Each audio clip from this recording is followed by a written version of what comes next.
The House will come to order. The invocation today will be given by Pastor Leon Mullins from Holford Street Church of Christ in River Rouge. Guests of Representative Tyrone Carter. Will members, staff, and guests of the gallery please rise? Pastor.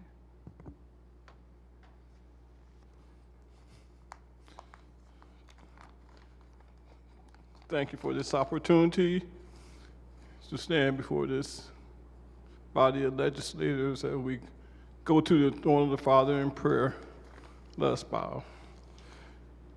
Our Father which art in heaven, we come today thanking you for this day and this opportunity to stand before this august group of legislators as they sit, discuss, and determine the things that will be beneficial and helpful for those who have chosen them to be represented and serve them. We ask that you would guide them in their decision-making and the issues that will govern them and whom they represent. Be with the speakers and others who will present their ideals that will make our state a better and beneficial place for all those who live here. We ask that you may bless those representatives with wisdom and understanding as they decide what's in the best interest of all whom they represent and serve. We pray that their discussions and their decisions on the issues will be without prejudice or malice. May they be courteous and respectful to one another as well as to all those who come before them. We ask you that you may bless their representatives and their committees and others who will provide them with the knowledge and the understanding to discuss the issues that are before them. Forgive them of any shortcomings or faults that they may have, and continue to be with them as they keep in mind the time-honored privilege of serving and representing their constituents. Protect them from all great harm and danger, both seen and unseen, as they discuss and deliberate these things. Guide them and bless them in a special way as they work together with the governor and other leaders of the state of Michigan to make this and make all those who they serve a better place. We ask it all through thy Son, who came and showed us how to live and how to reconcile and be together. It's in his name we ask it all. Amen.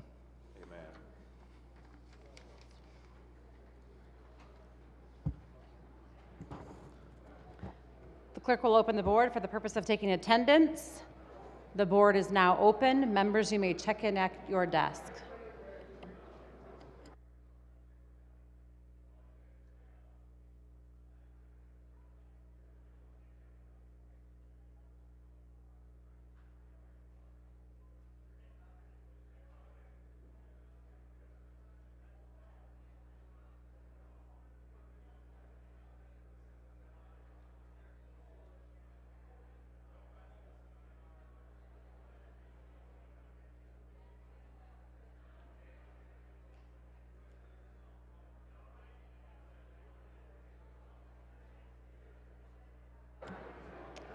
Channel 9 and 10, WWTV, out of Cadillac, has permission to record today's session. Fox 47, WSYM, out of Lansing, has permission to record today's session. TV 19, WZMQ, out of Marquette, has permission to record today's session. The Midwesterner, out of Muskegon, has permission to record today's session. Channel 3, WWMT, out of Kalamazoo, has permission to record today's session.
For the purposes of an introduction, the chair recognizes Representative Schutte. Thank you very much, Mr. Clerk. Today I have 26 students and 10 adults from the Floyd Elementary School in Midland County. We really appreciate you guys coming to Lansing today. Will the special guest, Representative Schutte, please rise? Welcome to the Michigan House of Representatives.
For the purposes of an introduction, the chair recognizes Representative Carter. Thank you, Mr. Speaker. My favorite days in Lansing are when those we represent come to visit. After all, they trust us to represent them, so it's always a pleasure to see them checking in. Today, one of my constituents, Barb Land, is here. Barb is the executive director of Square One Education Network. Founded in 1994, Square One reaches 20,000 students and 500 teachers annually.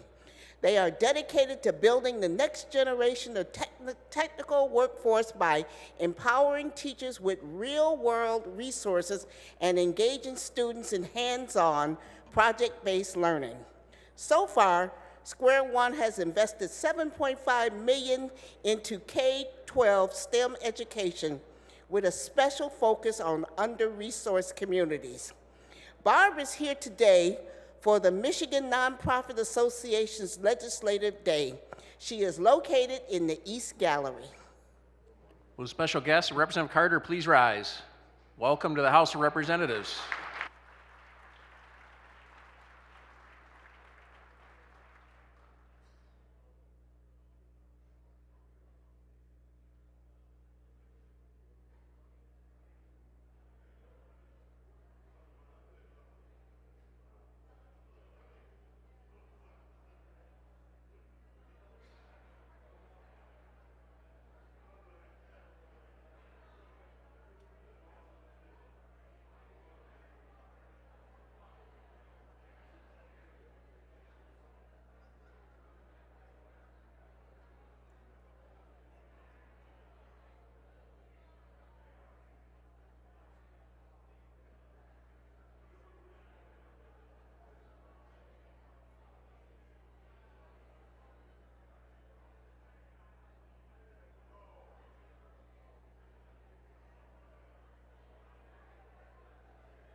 For the purposes of an introduction, the chair recognizes Representative DeSena.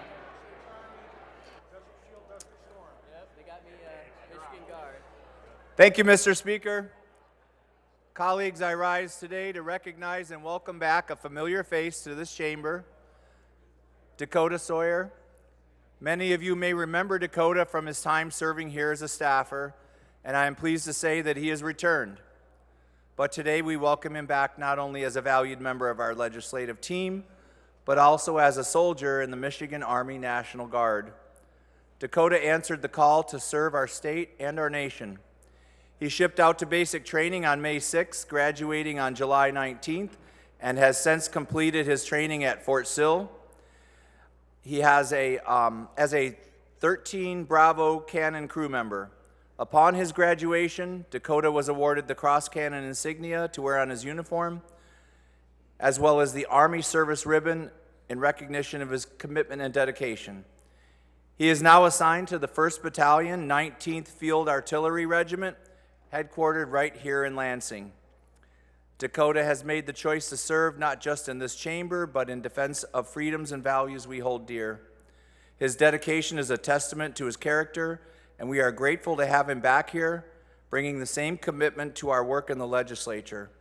Dakota, on behalf of this body, thank you for your service and welcome back.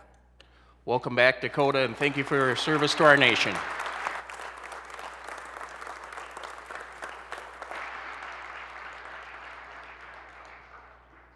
Chair recognizes Representative DeSena. Dakota's parents, who are up in the South Gallery. Will their special guests please rise? Welcome to the House of Representatives.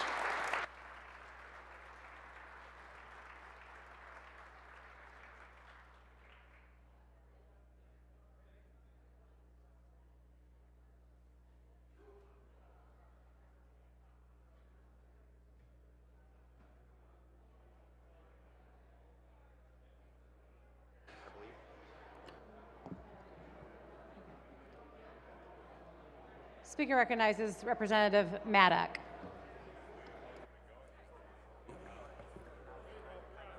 Thank you, Madam Chair. I'd just like to introduce a very special guest today, Mike Retzloff, and someday he might just be a politician. Will the special guest of Representative Maddock please rise and welcome to the Michigan House of Representatives.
The Speaker recognizes Minority Floor Leader Fitzgerald.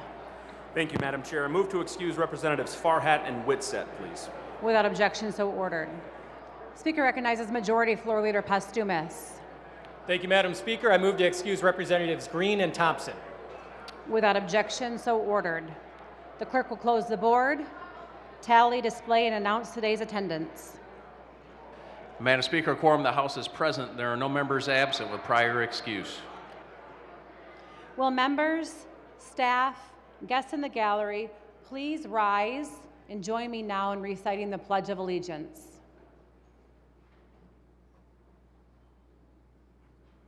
I pledge allegiance to the flag of the United States of America and to the republic for which it stands, one nation, under God, indivisible, with liberty and justice for all.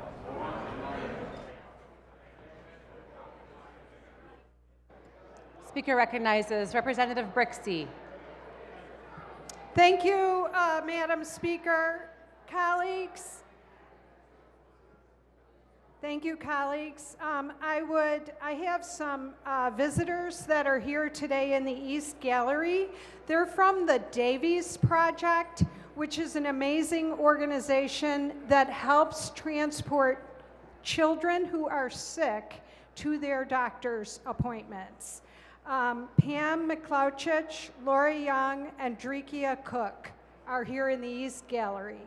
Would the guests of Representative Brixey please rise and welcome to the Michigan House of Representatives.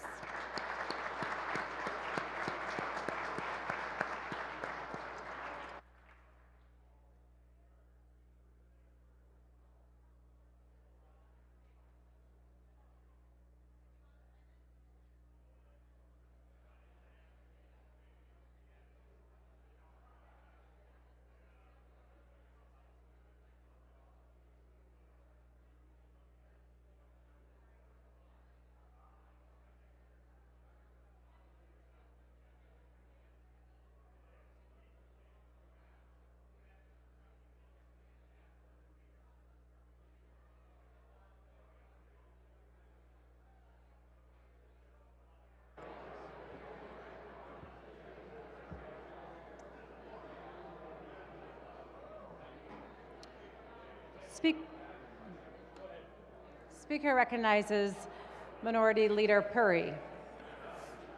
Thank you, Madam Speaker. It's truly an honor to stand before you today because, see, at a time when our traditional sports teams couldn't bring home that championship hardware this year, we are going to get a chance to celebrate the remarkable achievement of Evan Zen, the state of Michigan's national champion and very first winner of the National Civics Bee. Evan's journey began in Canton, where he impressed all of us with his insightful essay on pedestrian safety, demonstrating not just awareness of important local issues, but also a commitment to finding real solutions. He then excelled at the state competition in July, showcasing his knowledge and passion for civic engagement, and then last November, he represented the state of Michigan on the national stage, where he emerged victorious. The National Civics Bee is more than a competition. It is a movement that empowers young minds to engage with the challenges facing their communities. Evan's success reminds us that civic engagement starts at an early age and that young leaders like him are shaping the future with purpose and vision. Evan, your dedication to improving your community through civic action is inspiring. You have set an incredible example, and we know that this is just the beginning of your impact. Congratulations once again, and thank you to the organizers, the teachers, the families, and who support these future leaders. Michigan and your community in Canton are proud of you. Colleagues, please join me in welcoming Representative Puri's special guest to the House of Representatives. Congratulations.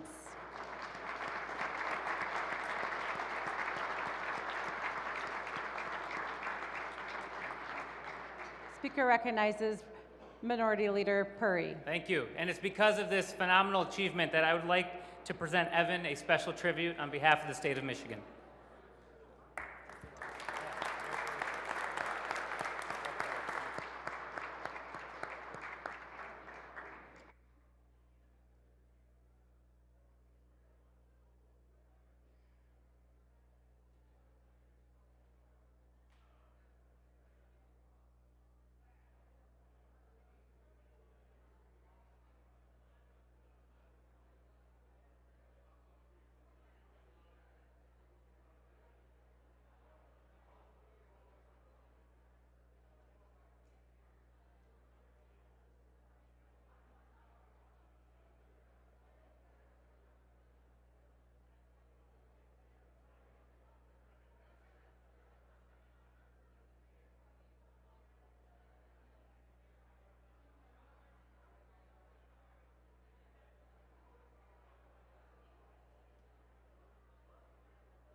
Colleagues, we've got a member wishing to address the body. Please give him your attention.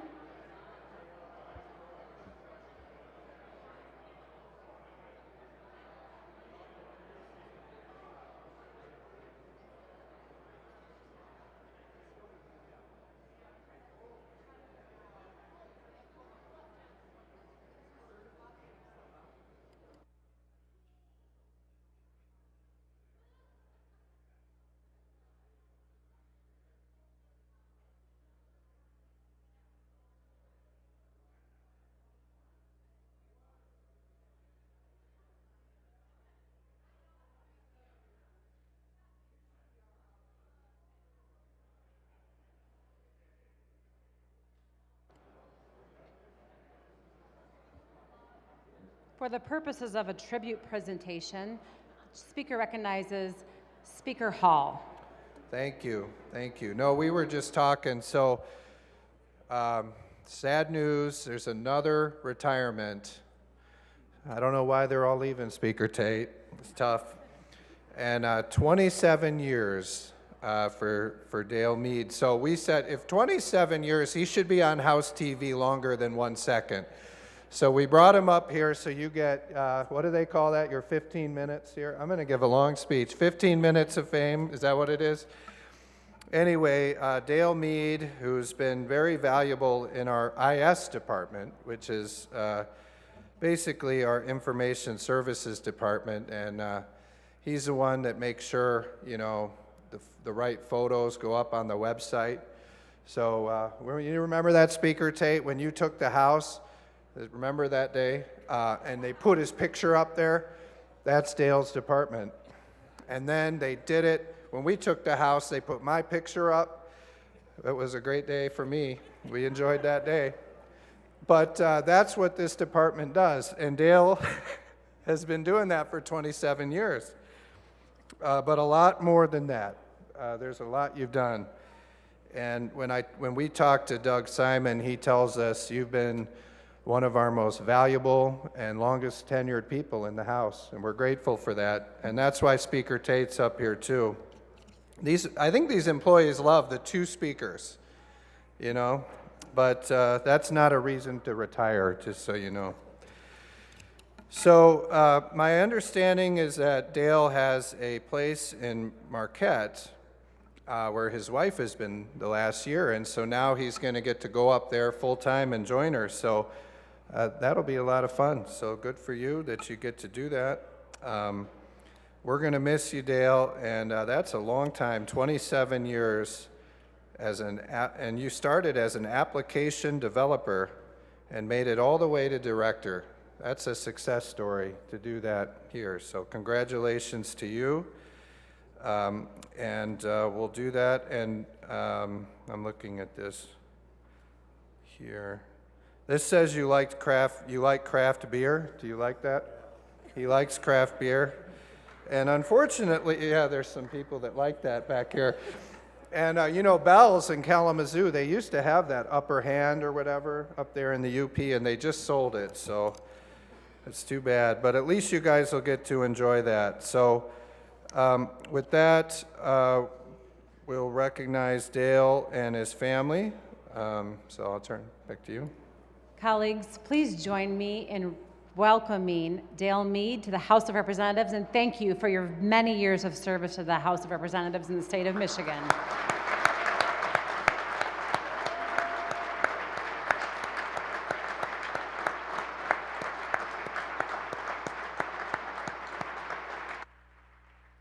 Speaker recognizes Speaker Hall. Thank you. And Dale is here with his wife, Pam, who I mentioned earlier. And we're going to now, Speaker Tate and I are going to present Dale with a legislative tribute honoring his 27 years of service to the House.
For the purposes of a tribute presentation, the chair recognizes Speaker Hall.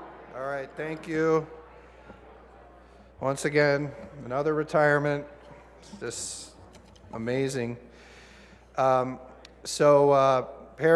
Annie Sack is leaving, who's our journal clerk, and has one of the best views of that in the House, you know, and I know you know Speaker Tate. I mean, when you're up there on the rostrum and you get to look out on this body, it's one of the best seats in the House. And so I know for a few years now, Paris has been our journal clerk, so it's been her responsibility to take notes on all the things that we're doing in the body and getting it right, and transposing that into our record each day, which is a really important job. So those are big shoes to fill. So I know Paris started as a legislative page, and this is great, under the leadership of Sergeant David Dixon. We remember him. He was a great leader here, and was a quick learner and an indispensable team member.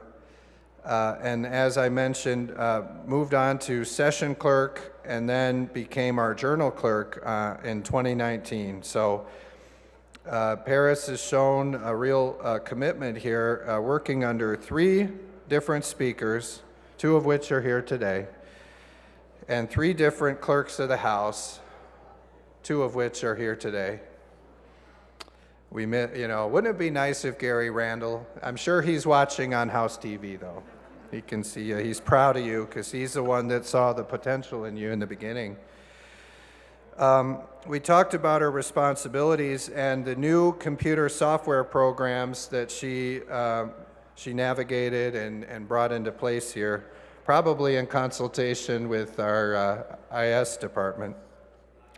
And you know, these clerks, you got to think about this. When we're here all hours of the night indefinitely, the clerks, they have to make arrangements to that. And the clerks don't always know when we're going to be here all night and for days.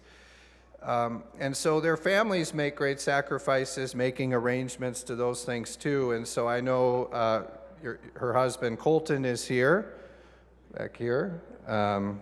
That's a lot. You're not going to miss those long session days, I bet, right? And her parents are here, Rebecca and Jason, who are here, getting to enjoy our time here on the House floor. So, we're going to miss Paris, and we're wishing her the best in her future endeavors. Colleagues, will the guests of Representative Hall please rise and welcome to the Michigan House of Representatives, and thank you, Paris, for your years of work at the Michigan House of Representatives.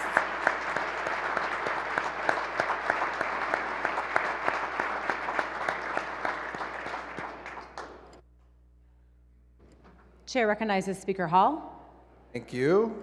We will now, Speaker Tate and I will now present a tribute here to Paris. We're looking forward to this. This is a lot of information here about your career. It's very long, so we're going to present that to her now and congratulate her.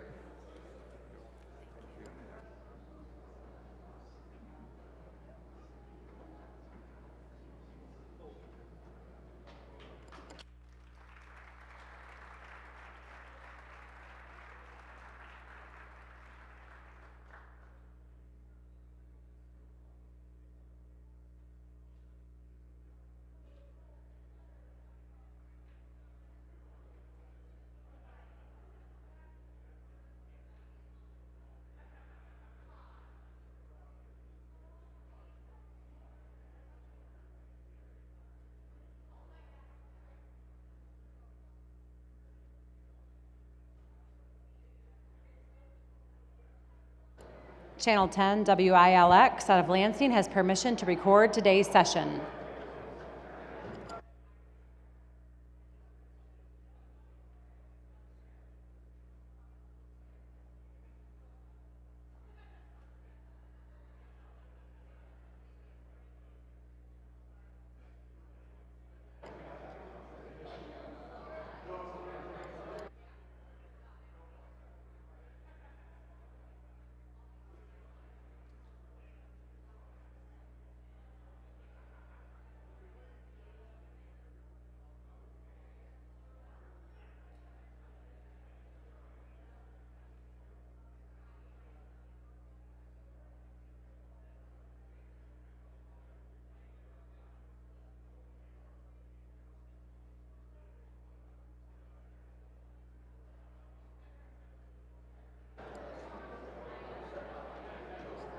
Speaker recognizes Representative Borton. Thank you, Madam Speaker. Attention, Republican members. We have a Republican caucus in the Republican caucus room. Republican members, we have Republican caucus in the Republican caucus room. The House will go at ease at the call of the chair. Oh, sorry. I'm sorry.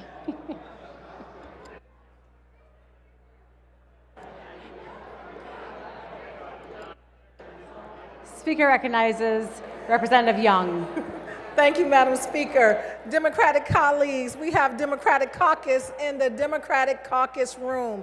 Democratic caucus in the Democratic caucus room. Thank you.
House come to order and proceed to announcements by the clerk and printing and enrollment.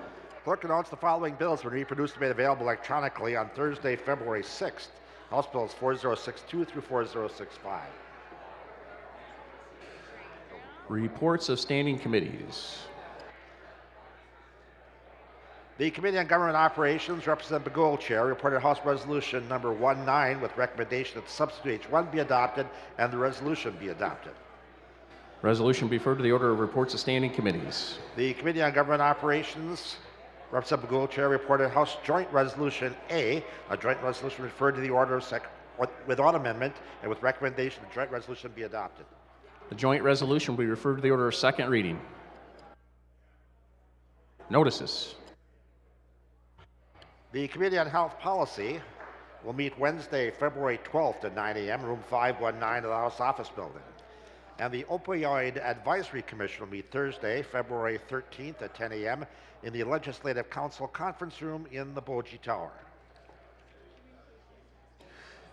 Communications from state officers. Received from the Department of Labor and Economic Opportunity a report showing that since the last increase in the maximum weekly benefit rate to $362, the increase in the CPI would result in an increase to the maximum weekly unemployment rate to $617.83. Introduction of bills.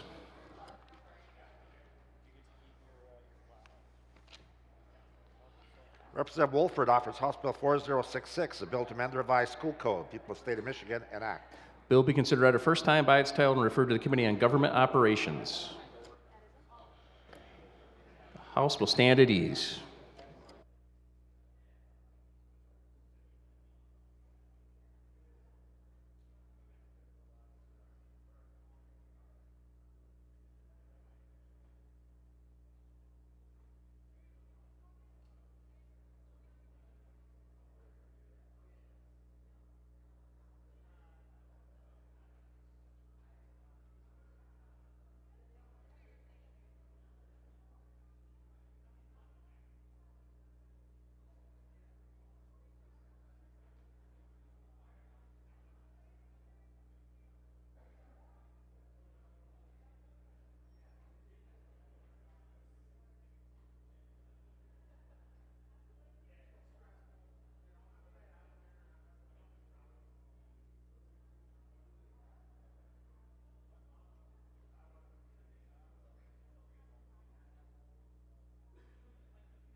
For the purposes of an introduction, the chair recognizes Representative Carter.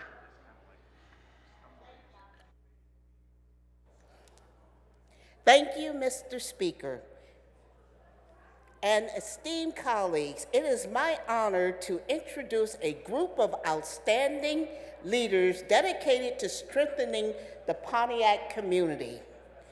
Dustin McClellan, founder and CEO of the Pontiac Community Foundation, has led efforts to mobilize over $10 million in investments to support economic growth, youth programs, and community development. He's accompanied by Jacob Wilson, Emma Curtis, and Jonathan Borowski.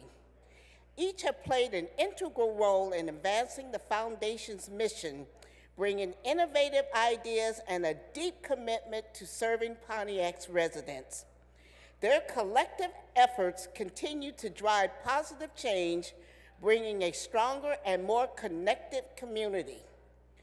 Please, my guests are in the East Gallery. Will Representative Carter's guests please rise? Welcome to the Michigan House of Representatives.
The House will come to order. Speaker recognizes Majority Floor Leader Postumus. Thank you, Madam Speaker. I move that the House proceed to the order of reports of standing committees and take up House Resolution 19. Without objection, so ordered. The clerk will read. House Resolution number 19, introduced by Speaker Hall, a resolution to amend the standing rules of the House of Representatives. And Madam Speaker, the Committee on Government Operations recommends the adoption of substitute H1. The question for the House is on the adoption of the substitute. The clerk will open the board. The substitute is adopted. Are there further amendments? There are. The clerk will read. Representative Tyrone Carter offers a series of 2 amendments identified as Amendment 1A. The question before the House is on the adoption of the amendment. The clerk will open the board. The amendment is not adopted. Are there further amendments? There are. The clerk will read. Representative Fitzgerald offers a series of 2 amendments identified as Amendment 1B. The question before the House is on the adoption of the amendment. The clerk will open the board. The amendment is not adopted. Are there further amendments? There are. The clerk will read. Representative Fitzgerald offers a series of 3 amendments identified as Amendment 1C. The question before the House is the adoption of the amendment. The clerk will open the board. The amendment is not adopted. Are there further amendments? There are not.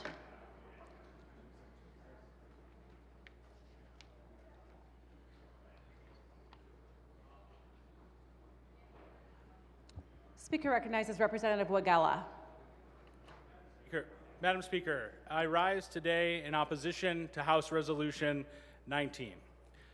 This resolution is simply a power grab that would prevent local municipalities from creating policies designed to protect their communities against federal immigration officials.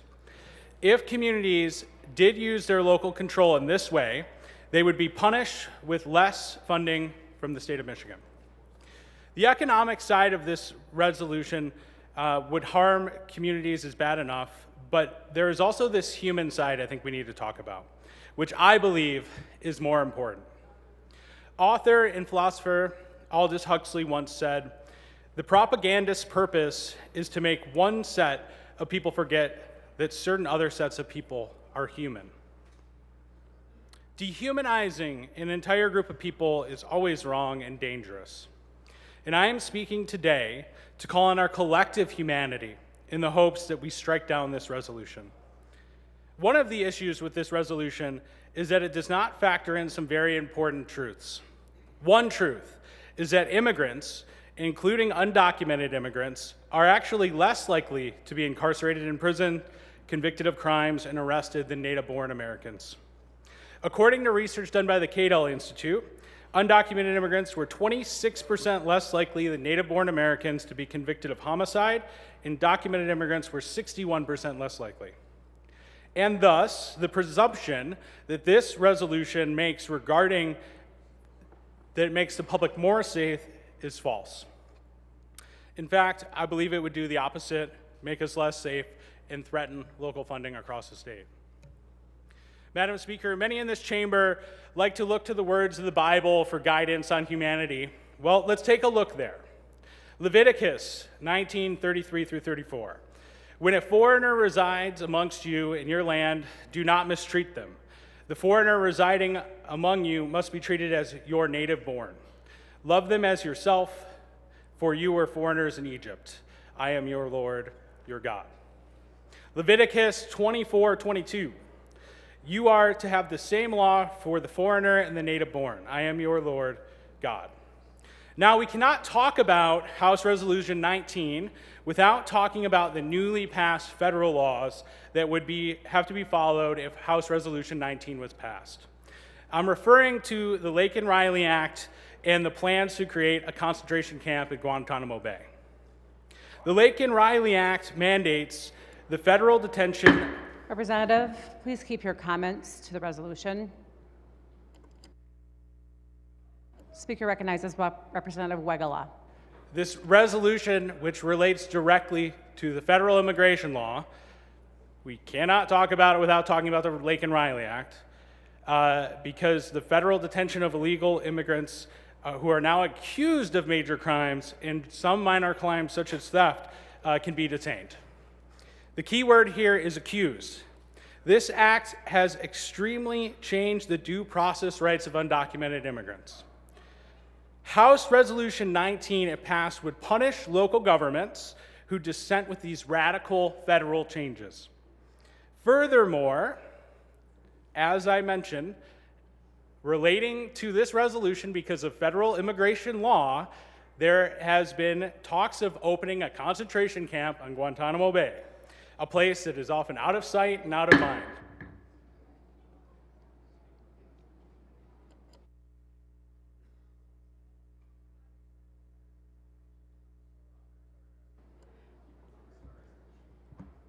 Please keep your comments to the resolution, Representative. Speaker recognizes Representative Wagella. So I ask, can't we do better? Can we do better than this? I think we can. I stand here speaking against this resolution today because of a quote from Desmond Tutu. If you are neutral in situations of injustice, you have chosen the side of the oppressor. I believe it is times like this that define us in this country. And I may be remembered as many things, but I refuse to be remembered as an oppressor, and I encourage a no vote on House Resolution 19.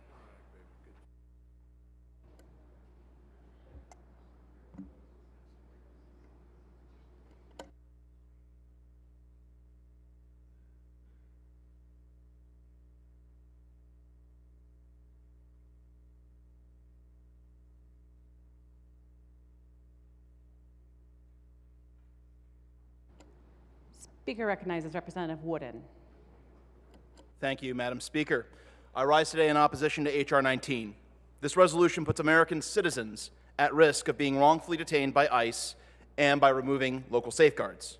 Citizens like Hilmar Ramos Gomez, a Marine Corps veteran who served in Afghanistan and has suffered from PTSD. On November 21st of 2018, he was arrested for breaking and entering. He pled guilty and was to be released from the Kent County Jail on December 14th of that year to await his sentencing. Was Mr. Ramos Gomez given the chance to pay his debt to society through our Veterans Treatment Court? No. He was mistakenly handed over to ICE for possible deportation, despite being a U.S. citizen and combat veteran. He even had his passport on him at the time. An off-duty officer of the Grand Rapids Police Department saw a news story of the incident and reported Mr. Ramos Gomez to ICE. ICE requested a detainer hold with the Kent County Sheriff, which was honored. Mr. Ramos Gomez was transferred to ICE custody, despite the fact that he confirmed with jail officials that he was an American citizen. He was held for 3 additional days in an ICE correctional facility for possible deportation until a lawyer from his family contacted ICE and confirmed his citizenship. It was after this that our Republican sheriff decided that going forward, ICE detainer holds would now require a judicial warrant. The Sheriff's Department still works with Immigration and Customs Enforcement. They have not broken any federal or state laws and still coordinate safe inmate transfer when appropriate. Unfortunately, this policy has often led to Kent County being mislabeled as a sanctuary county or a limited cooperation institution, claims that have been debunked time and again. And yet under this resolution, Kent County's policy could very well be interpreted as a refusal to comply and remove it from consideration in our state budget process, simply because it requires the second set of eyes of a judge to hold folks, in order to hold folks past their scheduled release date and ensure citizens aren't wrongfully detained again. Because unfortunately, this story has happened in other communities. A Government Accountability Office study shared that between 2015 and 2020, under Democratic and Republican White Houses, ICE arrested 674, detained 121, and removed 70 potential U.S. citizens. In the last month alone, there have been reports of additional U.S. citizens being detained wrongfully and questioned by ICE, including another citizen and combat veteran in New Jersey who was held, questioned, and reportedly had the legitimacy of his military documentation challenged. Unfortunately, Madam Speaker, the politics of appearing tough on immigrants can sometimes be more appealing than fixing our broken immigration system and making our communities safer. Photo ops and Kevlar vests may be more appealing than passing bipartisan border security and immigration reform packages. Headlines of large-scale immigration raids may be more appealing than making sure citizens aren't swept up in them. Goading fears about immigration may be easier than tackling the rising cost of living, despite 66% of Americans still believing we have not done enough on this. And because our sheriff put in place a common sense safeguard, and law enforcement officials like her on the ground have done so, Kent County may be deprived of the opportunity to secure public investments in transformational initiatives that benefit our region and our state. Past investments like the extension of the Grand River Greenway and improvements to our John Ball Zoo, public assets used by people across West Michigan and our entire state, which were part of previous budgetary processes, may not have been eligible had this resolution been adopted in a previous term. Playing politics may make good headlines and appease our respective bases, but it makes for lousy policy. It throws any future budget negotiations into chaos, which I hope isn't, but afraid may be the plan for this resolution all along. I didn't come here to grab headlines, and I didn't come here to perform. Despite what many think, this is not the part of the job I was enjoying to do and looking forward to. You may have seen one of my members reminding me to raise my hand. I came here to work on solutions, and I hope my colleagues have too. Please vote no on H.R. 19 so we can move away from performative politics and towards bipartisan governing. It's what the voters of this state expect us to do. Thank you.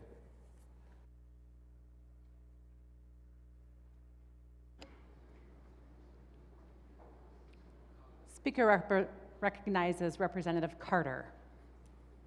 Let me clear my throat. Thank you, Madam Speaker. I rise today in opposition of House Resolution 19. It's reckless and is politically motivated that undermines public safety and threatens the financial stability of communities across the state. Instead of working to make Michigan safer and more prosperous, this resolution holds critical funding hostage, forcing local governments to comply with federal immigration enforcement at the expense of their own residents. As a retired officer from Wayne County, which has 43 cities and townships, I know what it is to build public safety and public trust. This will undermine that. People are less likely to make calls to the police department if they don't have that trust, if they're going to be questioned as what is your status. This will contribute to the crime. Withholding this funding, as proposed in this resolution, has the potential to make public safety efforts more difficult by increasing red tape as a means to gain control over local governments. It's not about keeping people safe, it's about using immigration as a political weapon, no matter the consequences. Beyond public safety, let's talk about the financial consequences of this reckless resolution. It threatens to cut off state funding for communities that don't fall in line with these demands. That means fewer resources for first responders, schools, and other things that we depend on. Right now, almost every police department in the state has openings. We don't have the funding to fill those positions. This will further hamper that. While people are struggling to make ends meet, the last thing we should be doing is making life harder. Let's be clear. Michigan's diversity is one of its greatest strengths. Families came from all over the world to build their lives here, to contribute to the economy and make this community stronger. I have probably the most diverse district in the state, home to Corktown, Midtown, the train station, but also Mexican Town. And they do a heck of a job, and they are a tourist destination. Right now, it's a ghost town because of the fear that these people have. The last thing we need to do is to make them scapegoats for political points. I urge my colleagues to reject this resolution and stand with Michigan's communities. Let's focus on real solutions, the ones that actually make our state safer, more prosperous, and welcoming. Thank you, Madam Speaker. Chair recognizes Speaker Hall. Thank you, Madam Speaker. So, I guess just a couple observations about the resolution that I introduced. Number one, if people are saying that this is going to be jeopardizing critical funding or funding that these local governments are relying on, I guess I would encourage them not to base their budget on pork projects. Because one way or the other, these pork projects are going away largely. So part of finding value for your dollars and return on investment is the days of $600 million or billions of dollars a year of pork projects is not happening. So if these local governments are conditioning their public safety And all these things on pork projects from politicians, you know, that's probably a bad budgeting strategy for them as we move forward. Most local governments should base their critical expenditures on their operating budget. You know, that would make more sense to me, is you put that in your operating budget, so then politicians getting you pork projects isn't going to determine whether you have a year where you can provide your essential services or not. That's just my advice to those local governments in that situation.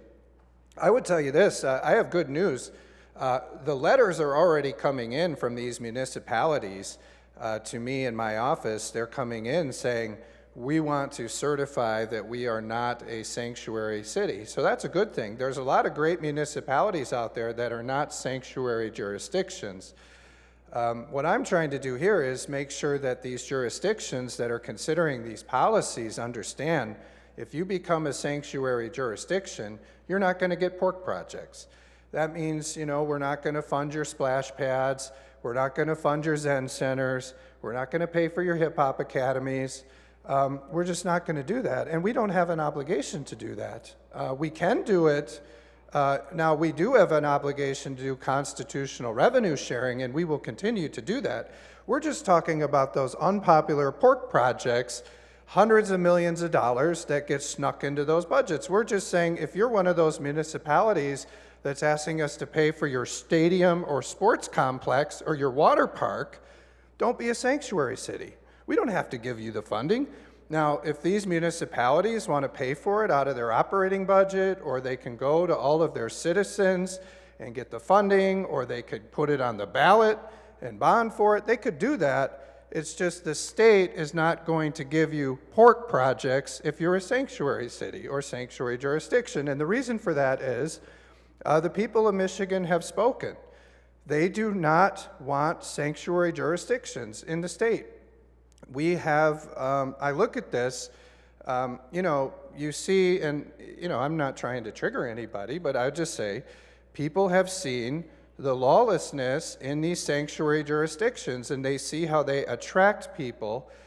They attract more illegal aliens to sanctuary jurisdictions. And that is creating a housing crisis in some places. It's creating a public safety crisis. It's creating all kinds of problems.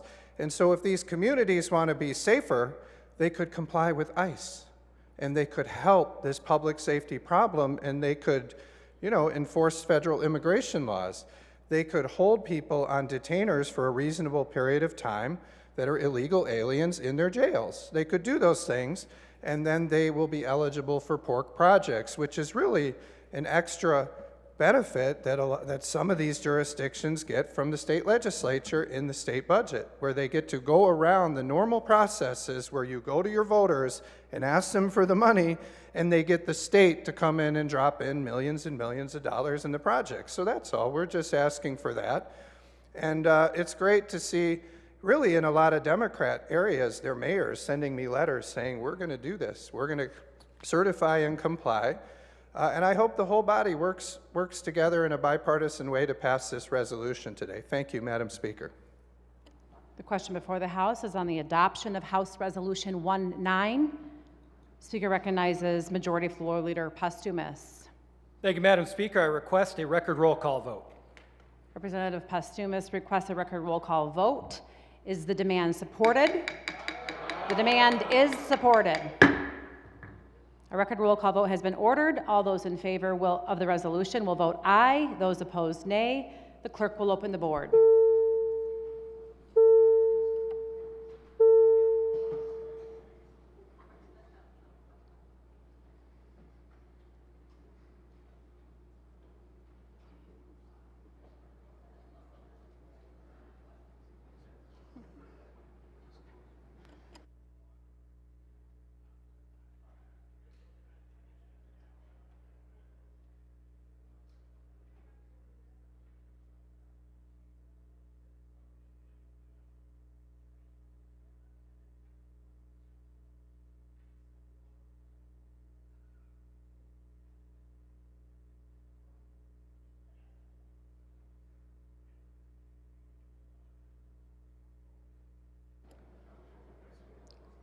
clerk will close the board, tally, display, and announce the vote.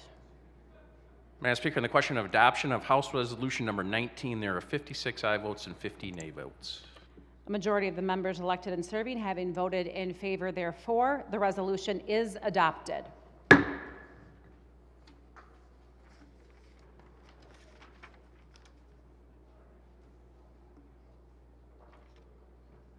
Speaker recognizes Majority Floor Leader Postumus. Thank you, Madam Speaker. I move that the House proceed to the order of motions and resolutions and take up House Resolution 2-0. Without objection, so ordered, the clerk will read. House Resolution number 2-0, introduced by Representative Martin, a resolution to declare February 2025 as Career and Technical Education Month in the state of Michigan. Chair recognizes Representative Martin.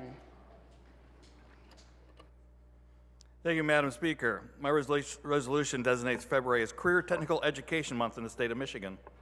Over 112,000 Michigan high school students were enrolled in CTE during the 2023-2024 school year. And more than 95% of Michigan students who focused education on CTE go on to participate in post-secondary opportunities, seek further advanced career opportunities, technical education training, and volunteer for military service. They find employment within about a year of graduation. Let's come together and support the amazing work that our educators are doing across our state in training the next generation of skilled workers across Michigan. Thank you, Madam Speaker. Question before the House is on the adoption of House Resolution 2-0. All those in favor of the resolution will say aye. Aye. Those opposed, nay. The resolution is adopted. Speaker recognizes Majority Floor Leader Postumus. Continuing on the order of motions and resolutions, I move that the House take up House Resolution 2-1. Without objection, so ordered, the clerk will read. House Resolution number 2-1, introduced by Representative Neely, a resolution to declare February 11th, 2025 as White Shirt Day in the state of Michigan.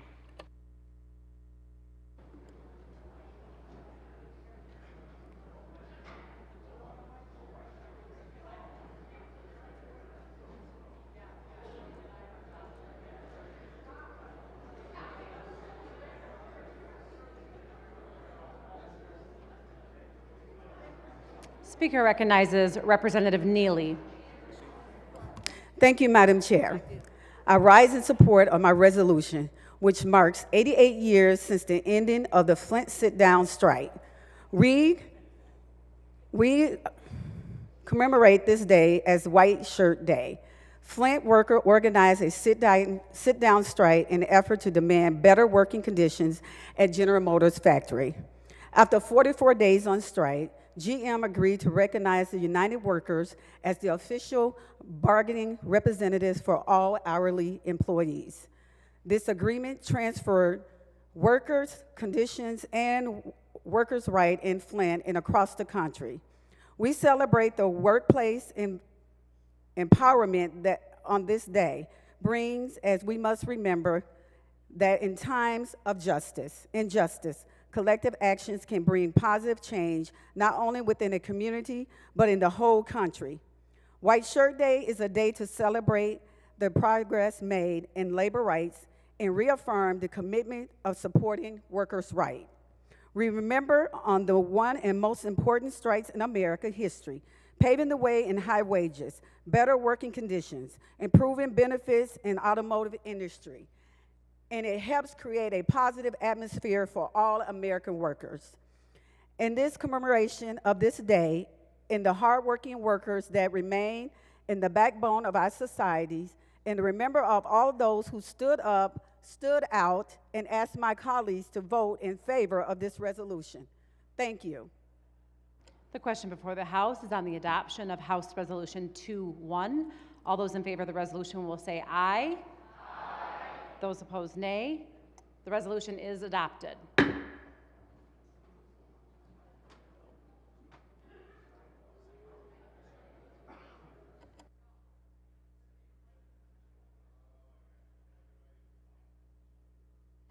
Speaker recognizes Representative Neely.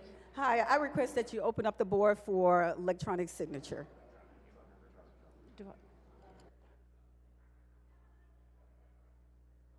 It's already on the co-sponsorship calendar.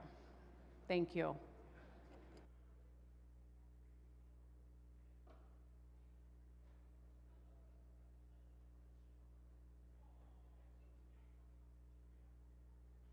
Speaker recognizes Representative Majority Floor Leader Posthumous. Thank you, Madam Speaker. I move that the House proceed to the order of second reading of bills and take up House Joint Resolution A. Without objection, so ordered. The clerk will read. House Joint Resolution A, introduced by Representative Bolin, a joint resolution proposing an amendment to the state constitution of 1963 by amending Section 26 of Article 4. The joint resolution will be considered read for a second time by its title. Are there amendments? There being no amendments, the question before the House is advancing the joint resolution to the order of third reading. Hearing no objection, the joint resolution is on third reading.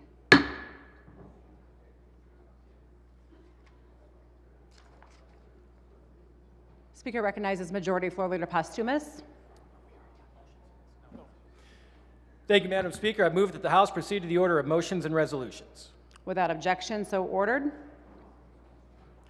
Just to let the members know, there will be no further voting today, and when the House adjourns, it stands adjourned until Wednesday, February 12, 2025 at 1:30 p.m. The House will stand at ease at the call of the chair.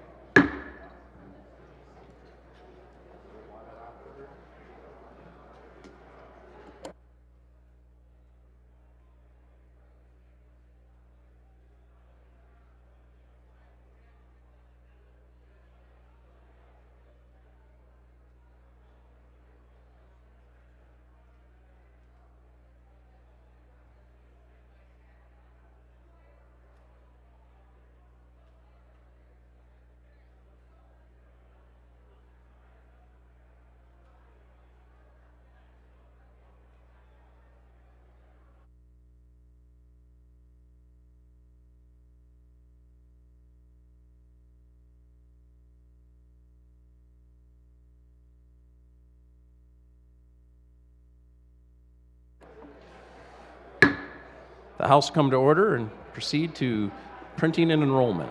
The clerk announced the following bills have been reproduced to be available electronically on Tuesday, February 11th. House Bills 4066, Senate Bills 71 through 77. Notices. The House Committee on Health Policy meeting scheduled for Wednesday, February the 12th has been canceled.